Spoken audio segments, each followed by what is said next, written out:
Good morning. Welcome to Truth for Today. This is Dai-Ching Yuan, your host and teacher, pastor of Abilene Bible Church. Today we're continuing our study of the 5 pillars of Matthew. This is lesson 5.7, part 2. Why must people be prepared? The text is Matthew 24:42 through 51. We're in a study of the eschatology, the end time, the word about the end time, through a comparative study of Daniel, Matthew, and Revelation. In Daniel, the visible kingdom Israel already fell, but it was promised a restoration. In Matthew, Jesus gave us, through the 5 pillar or 5 long discourses, the spiritual kingdom's design, presentation, stages, and key, and then the translation from the spiritual kingdom to the full kingdom. Revelation will give us the full kingdom as the millennium, but before then, Christ in glory, church age, rapture, tribulation, and second coming. Okay, so the kingdom of God has these 4 stages: fuzzy kingdom, visible kingdom, spiritual kingdom, full kingdom. They are all about 2,000, 2,000, 2,000, and 1,000, totally 7,000 years. We're near the end of 6,000 years now. Okay, and in the 5 pillars of Matthew, that's how the spiritual kingdom to the full kingdom that was prescribed by Jesus. And in the history of Israel, we have from the time of Gideon, which we figured out by figuring out the time of Judges. Okay, we have 2 plans for 2 countings for the fall of Israel and Judah. For Israel, 390 years with a gap under David and Solomon, and then they're gone. Israel, 490 years, 70 jubilees with a gap under David and Solomon. So the punishment, crime is 490, the punishment is 70. That's the captivity and return. And the restoration is Daniel's 70 weeks. Okay, and with a gap under Jesus. And David and Solomon and Jesus Christ are both the beloved Son of God, Son of David, Prince of Peace. So there's a beautiful symmetry by God. And in the Olivet Discourse, the first half was a structured questions, 3 questions and 3 answers. Okay, and it's about it's about the temple, and then the sign, the one sign for the end of end of the ages, or the beginning of the end time, and then the signs before the coming of Christ. So the answer was given in the reverse order, and finally we're reminded that we have limited knowledge about the second coming. We may know the year, but we don't know the day or the hour. Actually, the day for the rapture and the hour for the second coming. Okay, but after that, first half of the Olivet Discourse, Jesus gave us 6 special addresses. Okay, we're doing with this. Why should people get ready? These addresses are about the end time scheme. Okay, the end of church age, rapture, tribulation, that is 7 years. The 70th week of Daniel with 2 halves. In the beginning, the temple was rebuilt. In the middle, the temple will be desecrated, and then second coming of Christ, the millennial kingdom. So about the end of the church age, it will be like Noah's days. The rapture is a valid point, and the need of being prepared is that the servants of God need to be good at before either the rapture, then they will be part of the church, or during the tribulation and before the second coming, then they will be the Israel that living to the millennium. If they're no good, then they are lost. Okay, and that is basically the idea of these verses from 42 to 51. We studied that the last time, and be on alert was also repeated in Mark, where it's more general. It didn't distinguish the day and the hour. And then in Luke, he emphasized more on personal ethics and focus more on the present, their expected tribulation in their generation. Okay, in one generation actually.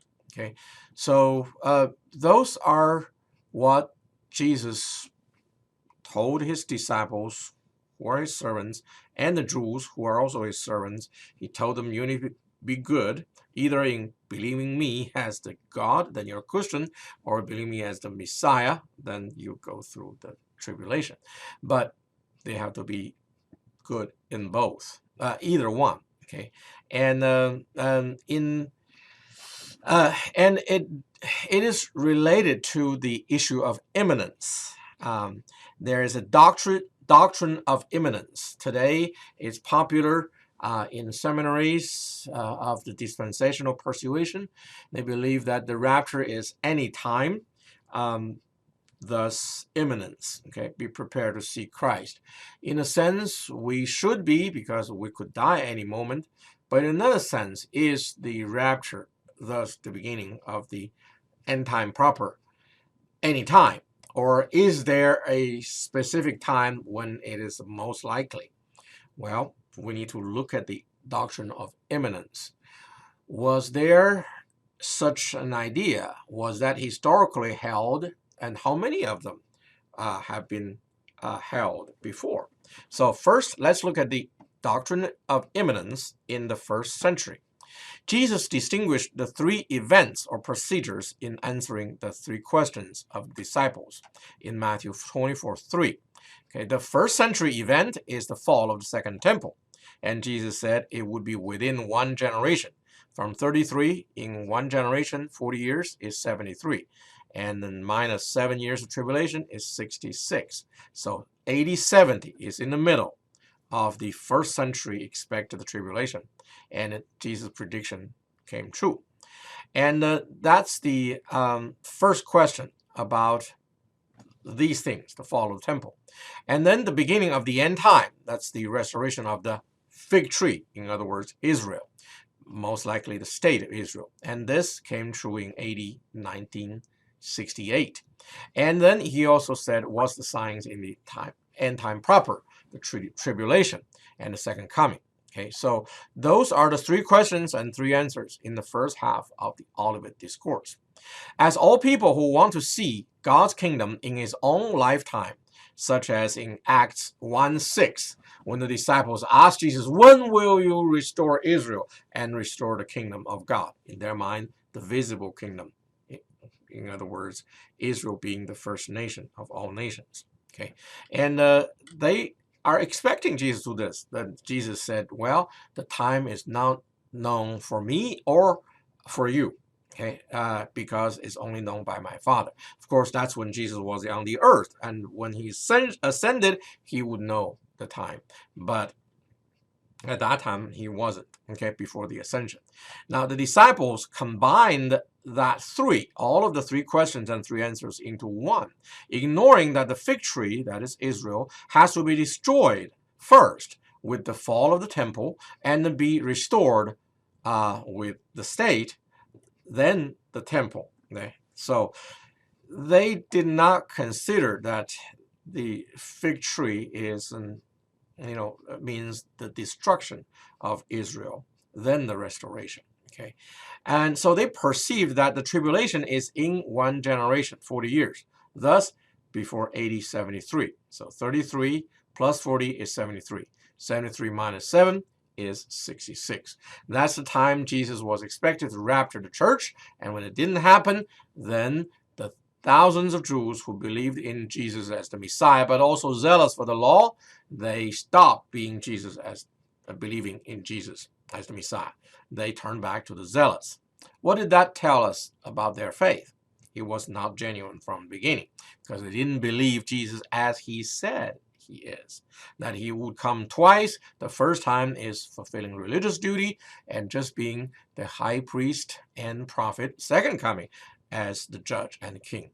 But they want it all now, and that's why they were wrong. So they were never true believers of Jesus as he said. Okay. Now, the Jews rejected Jesus, but welcomed Herod Agrippa I as the true Messiah. You see, Jesus was killed in AD 33, 7 years before AD 40, which was perceived a date when the Messiah would be cut off. According to Daniel 9:24-27, from the decree to rebuild Jerusalem, which was given by, well, several possible beginnings, but the most likely one was Artaxerxes I to Nehemiah in 444 BC. Okay, and from the decree to rebuild Jerusalem, there will be 62 weeks and 7 weeks, so 69 weeks. 69 times 7, 483. Okay, 483 minus 444 plus 1 is 8040. Okay, and the decree was given by Artaxerxes to Nehemiah in Nehemiah 2:1. Okay, so 444 BC was the beginning of the counting of the last possible date for the Messiah to be cut off. Okay, so when 49, when the 7 weeks are finished, the city of Jerusalem will be completely rebuilt. And then when the 62, that means 7 plus 62, 69 weeks were fulfilled, the Messiah would come, but will come, the Messiah King, okay, the anointed prince, he would be cut off. Okay, but what is cut off? The Jews didn't think about it, but they want the Messiah to appear. Well, Jesus Christ was cut off when he was ascended into heaven. Thus, the king is in heaven, the people is on the earth. That's how he was cut off. But most people did not understand it. And Herod Agrippa I became the king of the Jews in AD 40, the right time. Jesus was 7 years earlier. And then Herod Agrippa I accepted the position, as the Jews told him that he could be the Messiah. And he began to cleanse the heretics according to the Sanhedrin. He killed James, the son of Zebedee, and was about to kill Peter after the Passover of AD 41 in Acts 12. Okay. The angels released Peter, and he went to Antioch, Syria, confirmed the church pastored by Barnabas and Paul, etc., in Antioch. And Peter then went through the Asia Minor to Rome, fought with Simon Magus, according to Eusebius, and he founded the Church of Rome in AD 43.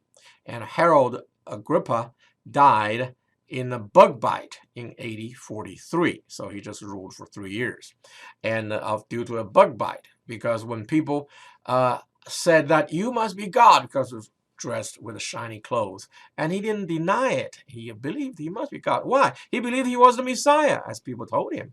And then, then God sent a bug biting him, and then he died. I guess allergic reaction. Okay. The Jews then were open to the messiahship of Jesus if his prophecy that he would come back in 1 generation is fulfilled. They expected that he would rapture his church in AD 66. The tribulation would be during AD 66 to 73. Then the full kingdom would come. You see, that's the first century realization theory. And it was actually held. Okay. Today, some liberal inclined scholars hold that, and then that's called the, what is it? The preterist position, okay, of eschatology. Okay, there's preterist, there's historicist, and there is the idealist, and there is the futurist. Okay, the preterists believe that the prophecies in Daniel and Revelation were all fulfilled in first century. Okay, and the historicists believe that they are fulfilled in the Middle Ages, culminating in the Reformation. The idealists believe that it's just an idea, it's perpetual battle between good and evil during the church age, which is both the millennium and the tribulation at the same time. So you just stand on the church's side, then you'll be fine. That's the Catholics, and then the early reformers, they hold this millennialism. Okay, then we have the futurists. The futurists would have the mostly are the dispensational, premillennial. Some are postmillennial. They're the futurists. Okay, I hold the futurist, dispensational, premillennial position. Okay, and the the preterist position today are held only by liberal inclined scholars, but that was actually held by the first century believers. They believe that the Jesus prediction should be realized in one generation during a specific date, 66 to 73. So it was imminent, but not any time, but at a specific time. Okay, and they put Jesus to the test, and Jesus failed the test since he didn't rapture the church in 66. So the tens of thousands of Jews who believed in Jesus and were zealous for the law, according to Acts 21:20, James, the brother of Jesus, told Paul about this. But they rejected Jesus, and they joined the zealots, who preached that if the Jews revolt against Rome and persist beyond AD 73, they would be the Messiah themselves. Well, of course, they didn't live that long. Okay, the Jews began the first Jewish revolt, or called the Great Revolt, in AD 66, exactly the year when Jesus failed the test. The temple fell in AD 70 in the middle of the 7 years. Masada, which was a fortress built by Herod the Great, held by the Zealots all the way until 73, it fell in 73. It didn't last longer than the 7 years. Okay, so no Jewish resistance survived through the 7 years. Okay, then they tried other ways to realize the prophecy. I think Josephus was one Jewish leader who was captured by the Romans, and he changed. He says that the Roman general Vespasian would be the leader who will rise out of Judea, since he was in Judea trying to put down the Jewish rebellion. And he said Vespasian would become the emperor of Rome. He would rise of Judea and become the leader of the world. And thus he was the Messiah.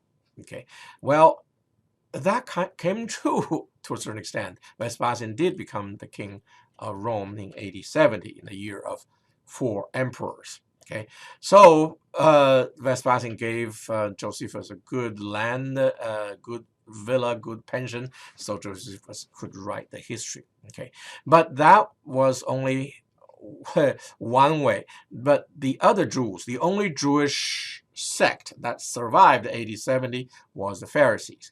They recalculated the chronology and aimed at AD 32.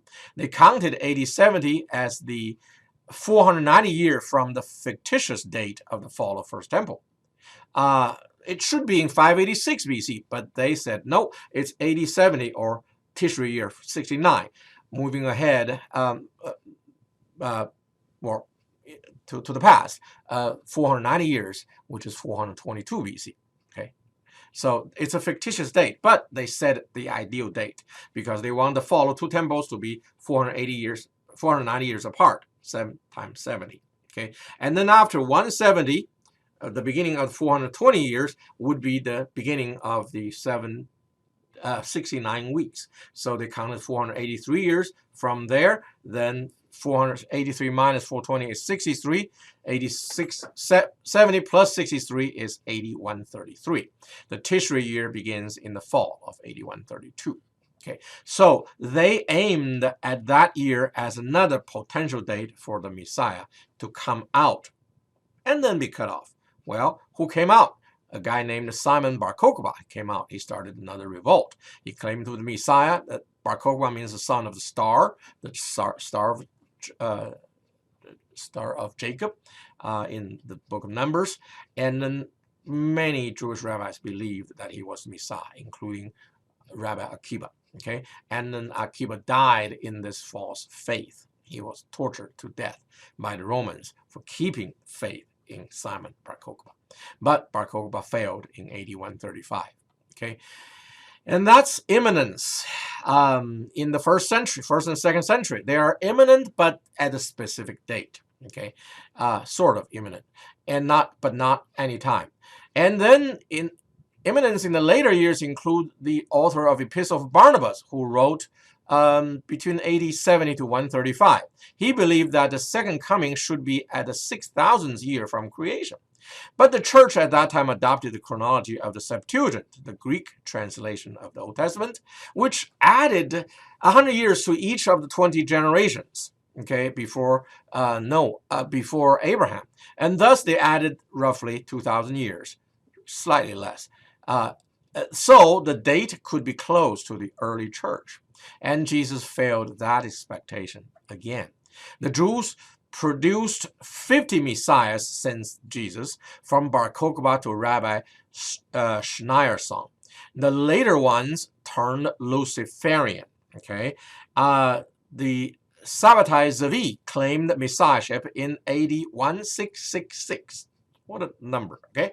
And then one who claims to be his reincarnation, Jacob Frank, who trained the Jacobins of the French Revolution. He allied with Adam Weishaupt, who set up the Illuminati on May the 1st, 1776, which is the date on the U.S. $1 bill, and then allied with Amschel-Bauer Mayer Rothschild, who became the Rothschild dynasty of international bankers. So they have been ruling the world in a sense since then. Okay, and that's the imminence. In the later years, they still want it to be a certain time.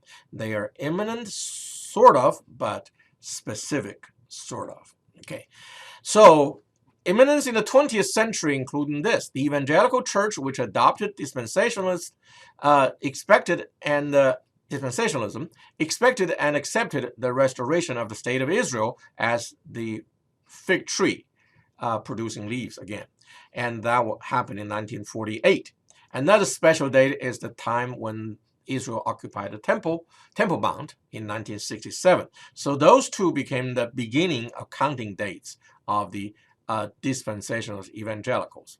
They add on 1 generation, or 40 years, to that date, expecting that the rapture would happen. Jesus failed that expectation again and again. It was Hal Lindsey who added 40 years to 1948 and predicted 1988 as the most likely date of second coming Christ. It didn't happen. And then people said 1 generation may be 100 years, like Abraham had the next generation, Isaac. Then 1948 plus 100 would be 2048. Okay, there are some people who are adding the normal life expectation. That's 70. Okay, then 1948 plus 70 would be 2018. Okay, so anyway, people have been predicting different times, all using the 1 generation, and then this restoration of Israel. However, I think this idea is totally false, because the 1 generation was Jesus answering the first question in the 3 by the disciples in the Olivet Discourse. It's about the 1st century fall of the temple. Since that has been realized, it shouldn't have been used again. Okay, so the time of the rapture and second coming should not be calculated by the idea of 1 generation, no matter when do you start. Okay, so these days, date setter is a derogative. Okay, in the Jewish chronology, which counts from Tishri 1, 3761 BC, year 5777 is AD 2016 actually. And then that seemed to be perfect. 777 for the devil, which is a 5-pointed star. Okay, if we put the horns up, that'll be a goat head. Some Luciferians wanted to begin the tribulation from this date. Okay, but the timing is wrong. It's not God's timing. Actually, you can see that in Star Trek. I think it's in the series called Deep Space Nine, in one episode, when the major character was time traveled back, and that it was 2024 when he restored the civil rights of people. Before that, there was a period of no civil right. So 2024 minus 7, 2017. You see, there was a planned time for a man-made tribulation in 2017 to 2024. Okay, but It's not God's time, so they will fail. Everything you see seem to be real, but it won't be real because it's not God's time. Okay, imminence in 21st century. The first century imminence is based on the concrete prediction that the temple would fall in one generation, 40 years. That is why the disciples expected that Jesus would come back in AD 66 to rapture the church. The 21st century imminence is based on the concrete biblical chronology that the 70th Jubilee would be in AD 2101. See, 70 times 50 is 3,500. 3,500 minus 1,400, the time of conquest, plus 1 is 2101. And Jubilee is demonstrating mercy, so 70 Jubilee is maximum mercy. And the 6,000th year from creation would be in 2108, since 6,000 minus 3893, the date of creation, plus 1 is 2108, the beginning of God's Sabbath, 7th day, 7,000 year. God does not have to demonstrate his maximum mercy, for the sinners do not deserve it. Therefore, the any-day rapture remains possible. However, with the prayer for mercy by the church at work, it becomes likely that God would demonstrate his maximum mercy. Therefore, the 2101 rapture is probable, more likely. The doctrine of imminence, therefore, is not totally rejected, but refined.